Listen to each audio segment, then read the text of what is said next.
السلام عليكم ورحمة الله وبركاته.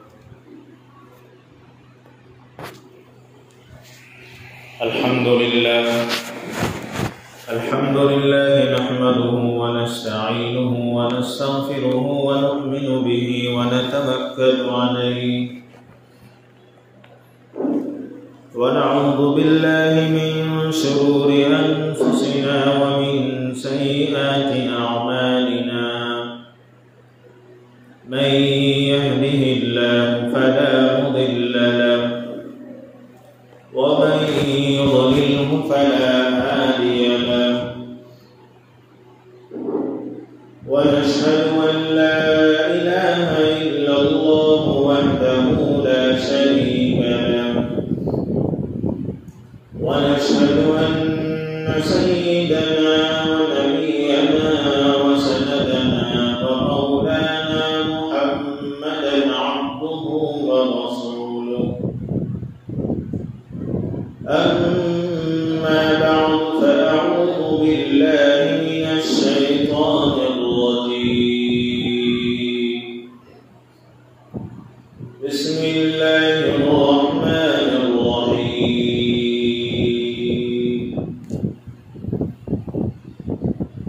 شهر رمضان الذي أنزل فيه القرآن هدى للناس.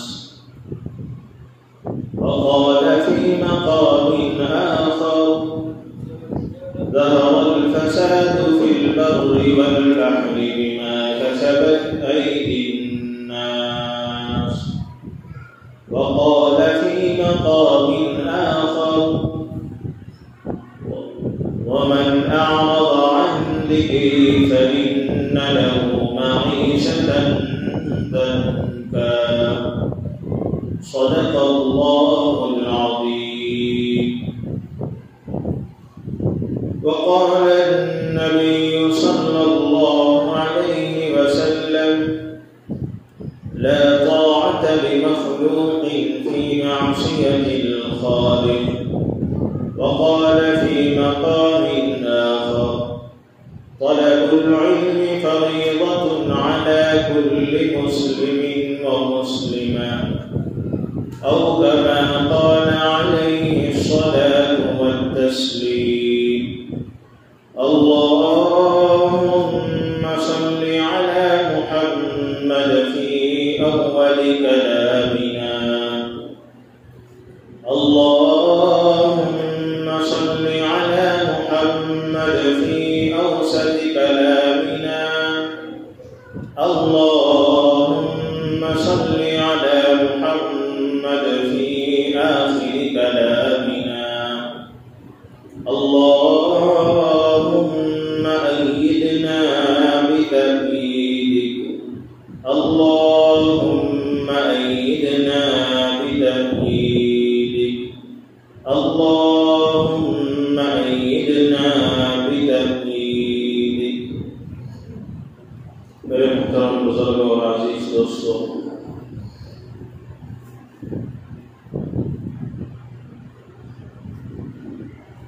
جس مہینے میں میں اور آپ چل رہے ہیں، یہ مہینہ بہت ہی برکت والا مہینہ ہے، جس کو ہم شعبان المعظم کہتے ہیں. یعنی یہ مہینہ ختم ہوتے ہی رمضان المبارک کا مہینہ شروع ہونے والا ہے، اور اس مہینے کی فضیلت بھی حدیث پاک میں بہت ہی زیادہ آئی ہے. چنانچہ حدیثوں میں ہمیں بات ملتی ہے کہ اللہ کے نبی علیہ السلام شعبان میں روزہ رکھا کرتے تھے، اور بہت سارے صحابہ بھی اس کے اندر روزہ رکھا کرتے تھے.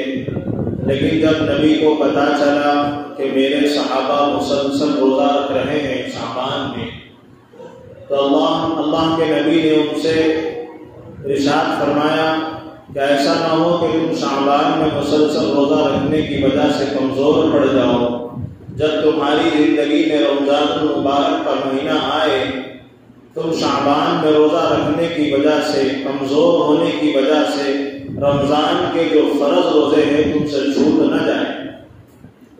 اس لیے تمہیں چاہیے کہ شعبان میں ایک دن روزہ رکھو تو دوسرے دن افطار کرو۔ اللہ کے نبی کی ایسی حدیثیں ہمیں ملتی ہیں، اور یہ مہینہ بہت ہی برکت والا مہینہ ہے۔ اس جمعہ میں ارادہ تو یہی تھا کہ شعبان کی فضیلت کے بارے میں اور اس کے اندر جو رات آنے والی ہے، جو شب برات جس کو ہم کہتے ہیں، اس کے بارے میں بیان کرنے کا ارادہ تھا، لیکن گزشتہ جمعہ سے یہ جمعہ تک پورے ہندوستان میں ایک تہلکہ مچا ہے۔ آپ واٹس ایپ کھول کر دیکھیں، فیس بک کھول کر دیکھیں، یا جو اردو چینل ہے، ٹی ویز وغیرہ ہے، آپ اس پر دیکھیں تو آپ کو معلوم ہوگا کہ کم بخت جس نے قرآن پر انگلی اٹھائی ہے اور 26 آیتیں قرآن پاک کے اندر بعد میں شامل کر دی گئی، اس کا یہ دعویٰ ہے۔ بعد میں 26 آیتوں کو ایڈ کر دیا گیا ہے۔ اس کا نام وسیم رضوی ہے، اس کا مذہب شیعہ سے وہ تعلق رکھتا ہے، شیعہ والا مذہب۔ اتر پردیش کے علاقے میں شیعہ کے وقف بورڈ میں وہ پہلے چیئرمین بن چکا ہے، اور بھی اس کے بہت ساری تفصیلات ہیں، لیکن اس جمعہ میں تو ارادہ تو شب برات کا تھا، شعبان المعظم کی فضیلت کا تھا، لیکن گزشتہ جمعہ سے لے کر اس جمعہ تک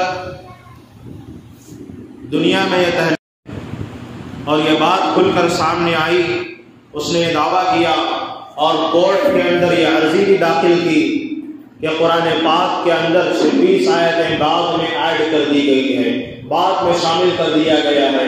یہ آسمان سے اتری ہوئی کتاب تو ہے، لیکن 26 آیتیں یہ زمین میں کوئی بنا کر کے اس کو ایڈ کر دیا گیا ہے۔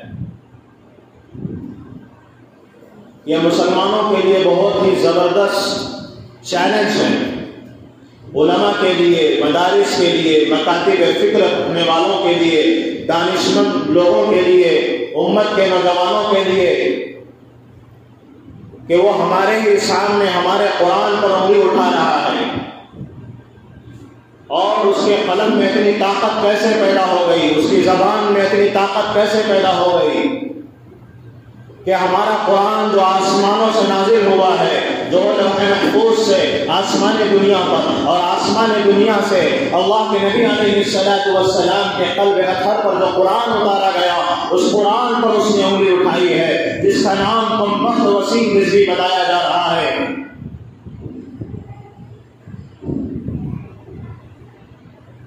اور کھل کر کے وہ دعویٰ کر رہا ہے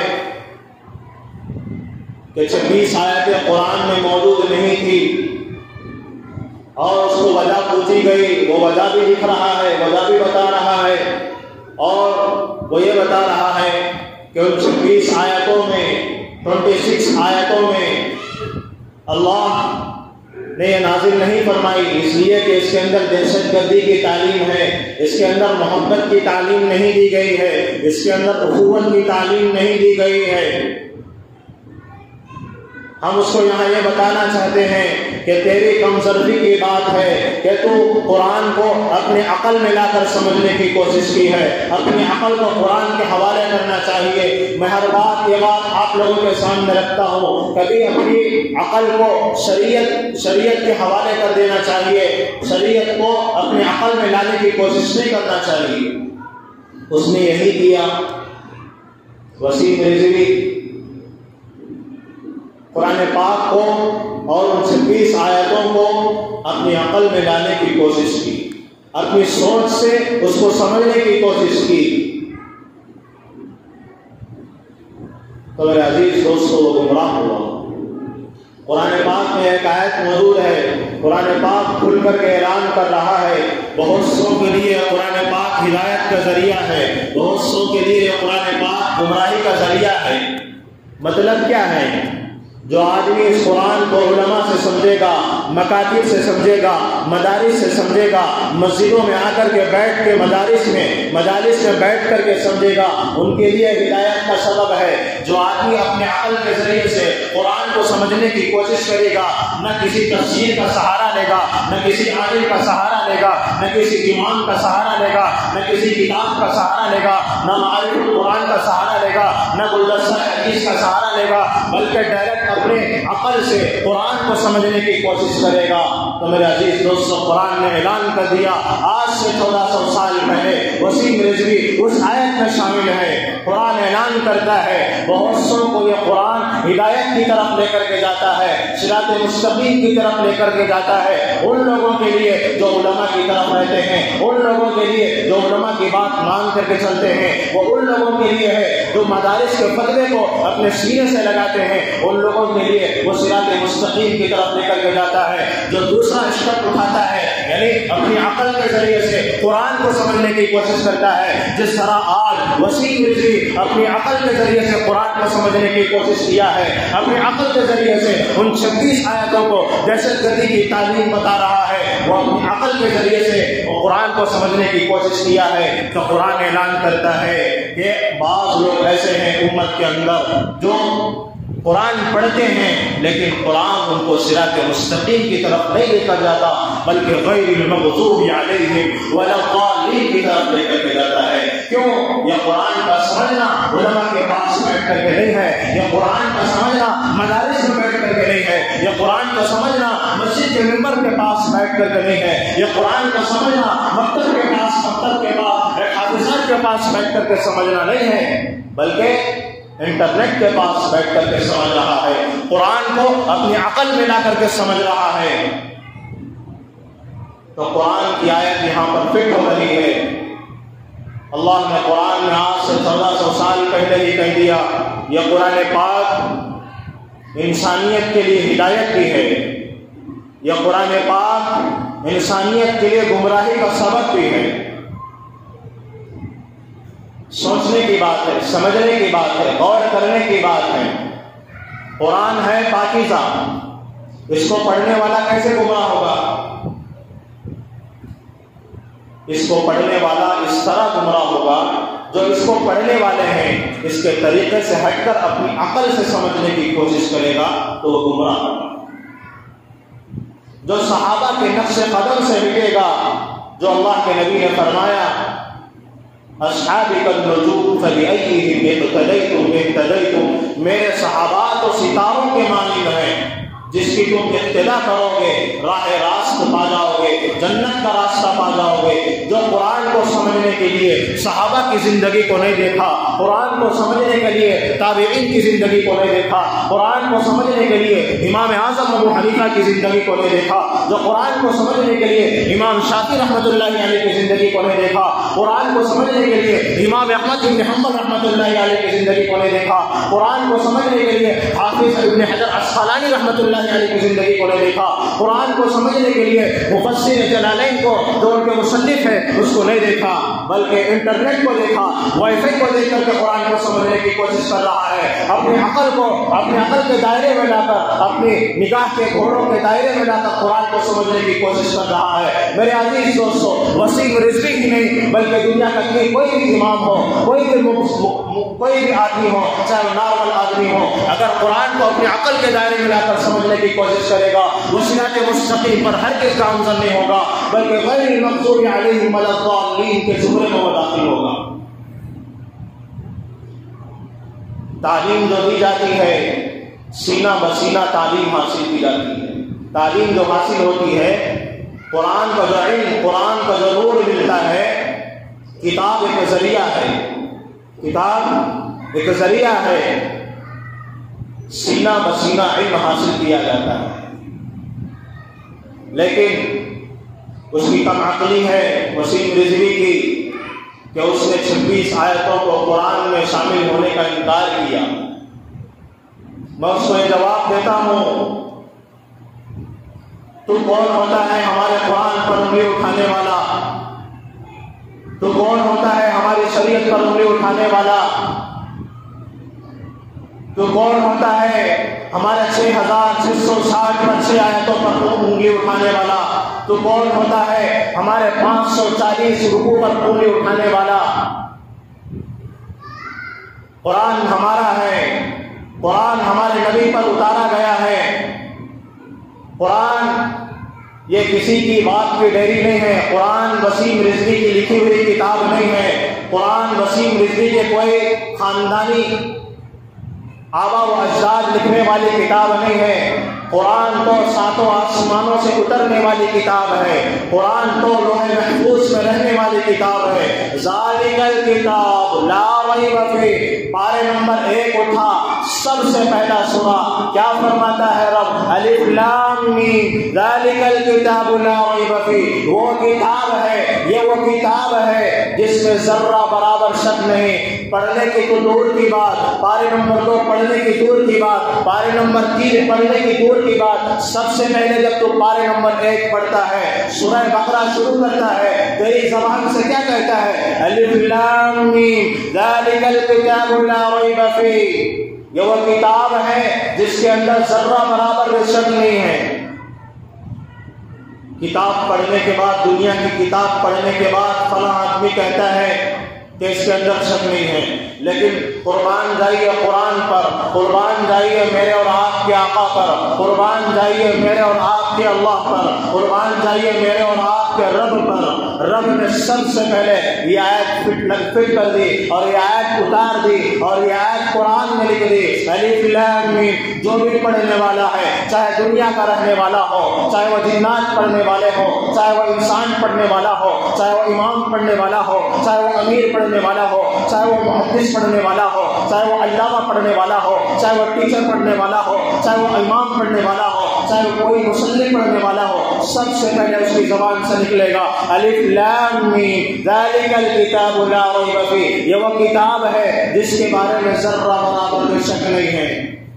لیکن اس کے مقابلے میں کوئی دنیا کی کتاب پڑھنے کے بعد فیصلہ کرنا پڑتا ہے یہ کتاب صحیح ہے یا غلط ہے۔ لیکن ہماری کتاب کیسی ہے، ہمارا قرآن کیسا ہے، ہمارے صحیفے کیسے ہیں، ہمارا قرآن ایسا ہے۔ سب سے پہلے رب اقرار کروا رہا ہے، اگر تو امام ہے تو پڑھ الف لام میم ذالک الکتاب لا ریب فیہ، جو تیری زبان سے نکلنے والی آیتیں جو 6660 پرچے ہیں، یہ تیری کتاب نہیں ہے، اس کے اندر کوئی شک نہیں ہے۔ یہ وسیم رضوی کی کتاب نہیں ہے، یہ آسمانی کتاب ہے، یہ میرا کلام ہے۔ رب فرماتا ہے الغرض میرے عزیز دوستو، یہ دنیا کی کتاب نہیں ہے۔ بدلے کا زمانہ لاکھ مگر قرآن نہ بدلا جائے گا، بدلے کا زمانہ لاکھ مگر قرآن نہ بدلا جائے گا۔ ہے قول محمد، ہے قول خدا، فرمان نہ بدلا جائے گا۔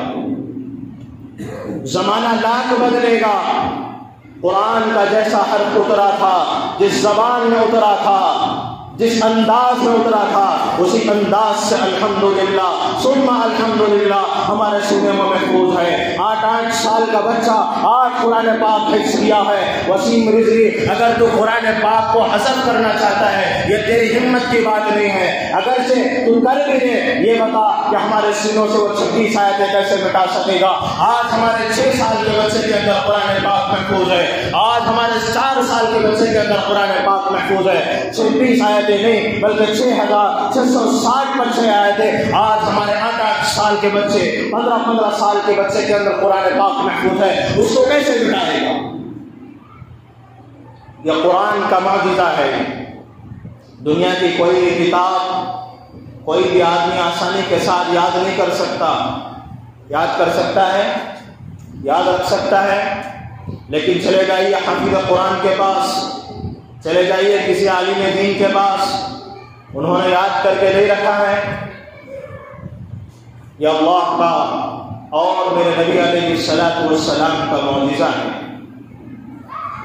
اور قرآن پاک کی ایک ایک آیت ہم نے محفوظ کر کے رکھی ہے۔ ہمارے علماء نے، ہمارے صحابہ نے، ہمارے تابعین نے، ہمارے اکابر نے ایک ایک آیت، بلکہ ایک زبر، ایک زیر، ایک تشدید، ایک مد تک ہم نے محفوظ کر کے رکھا ہے۔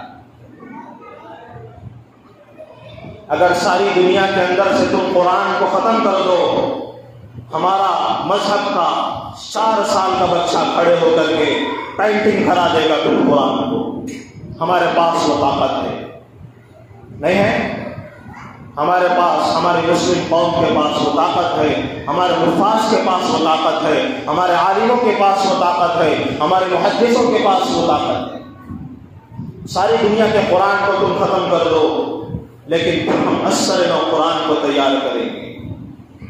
کتنے حافظوں کو تم مارو گے، پھر ہم اپنے بچے کو اور بچے کو حافظ قرآن بنائیں گے، اس کو بھی مار دو گے، پھر ہم تیسرے بچے کو حافظ قرآن بناؤ گے، اس کو بھی مار دو گے، وہ تو شہید ہو جائے گا، پھر ہم چوتھے بچے کو حافظ قرآن بنائیں گے۔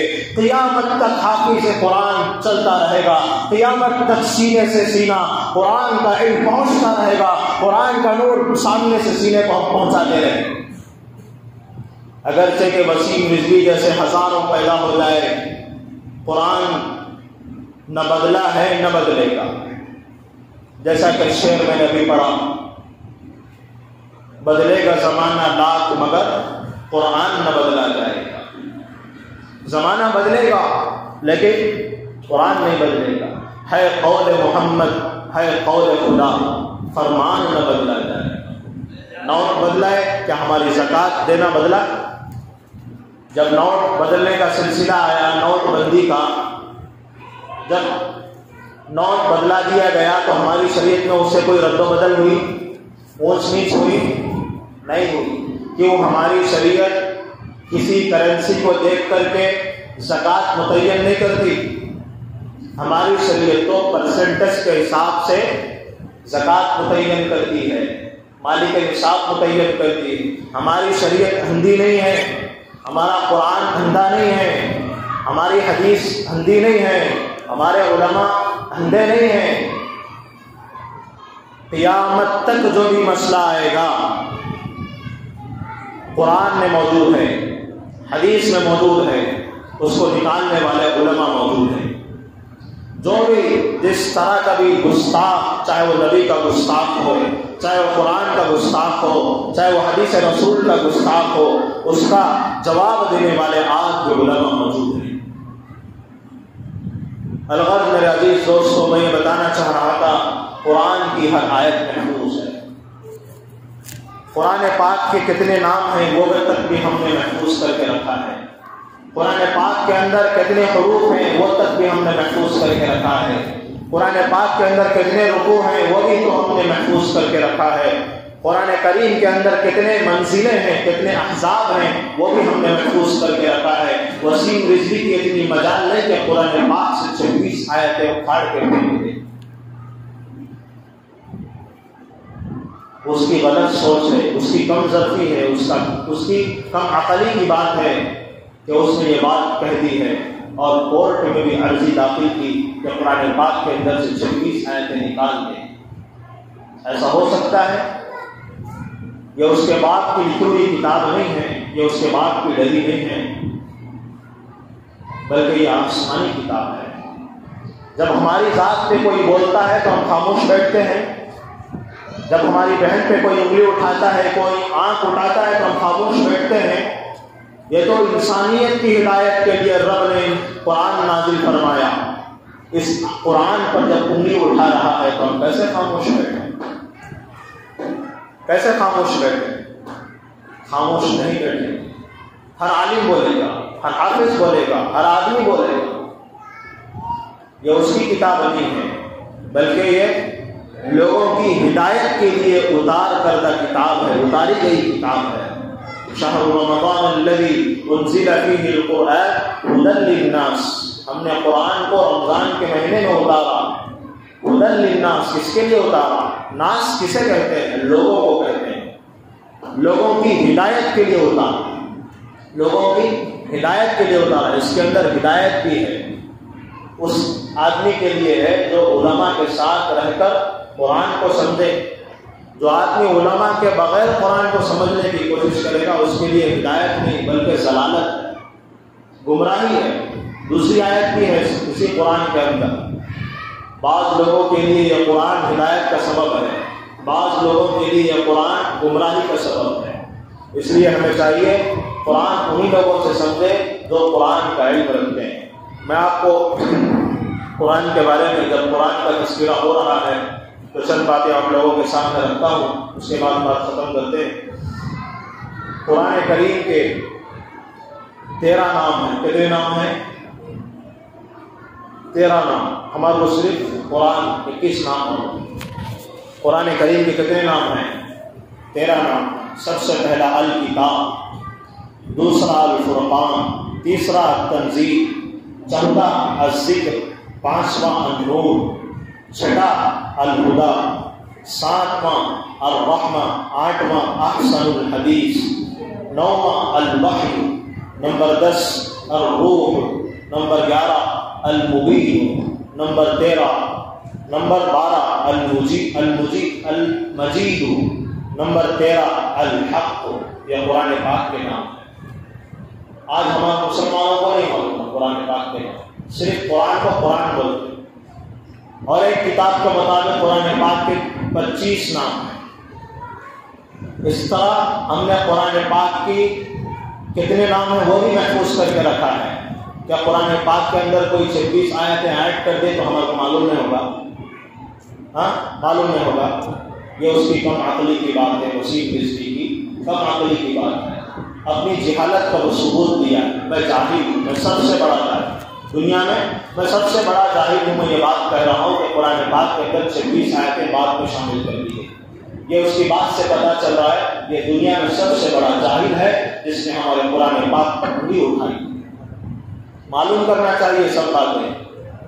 ہم مسلمان ہیں، قرآن پر عمل کرتے ہیں، اور نماز ہم قرآن پڑھتے ہیں۔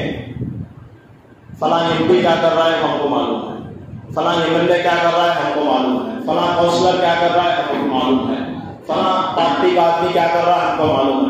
قرآن پر کون کیا بول رہا ہے ہمیں معلوم نہیں ہے، قرآن پر کون انگلی اٹھا رہا ہے آج ہمیں علم نہیں ہے۔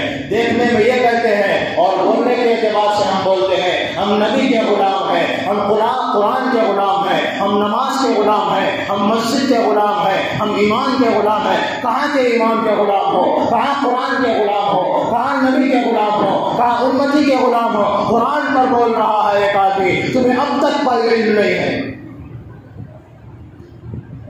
جب یہاں بیٹھ کر امام بولتا ہے تو بولتے ہیں یہ بولنے کی کیا ضرورت ہے؟ بولنا چاہیے اور بولنا ہی چاہیے اور بولنا ضروری ہی ہے۔ اس لیے چاہیے بیکار چیزوں میں اپنا وقت ضائع کرنے کے بجائے ان جیسے چیزوں میں لگاؤ کہ قرآن پر کون انگلی اٹھا رہا ہے، اس کا کیا جواب ہونا چاہیے، اور اس کا کس طرح ہم اس کو مد مقابل میں کس طرح جواب دینا چاہیے۔ ہمارا قرآن برحق ہے، ہماری آیتیں برحق ہیں، اس کے اندر جو رکوعات ہیں وہ بھی برحق ہیں، اس کے اندر جتنے احزاب ہیں، جتنی منزلیں ہیں وہ بھی برحق ہیں۔ اگر آدمی حق پر انگلی اٹھا رہا ہے سامنے والا تو ہمارے پاس اتنی طاقت ہونا چاہیے، اتنی ہمت ہونا چاہیے، اتنا حوصلہ ہونا چاہیے، اتنا جذبہ ہونا چاہیے، اتنا شوق ہونا چاہیے کہ اس کا جواب ہم منہ توڑ دے سکیں۔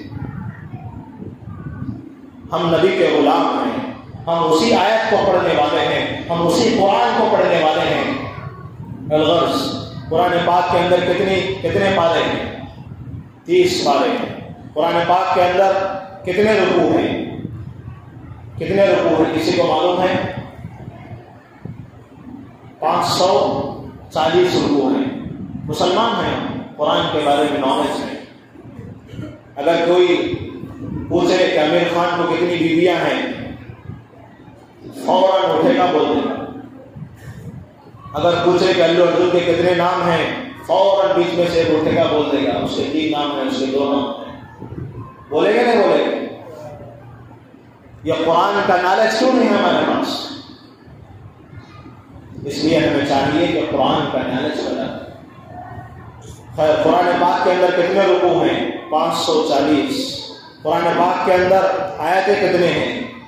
6660 پر 6 416 کتنے؟ 6660 پر 6 آیتیں۔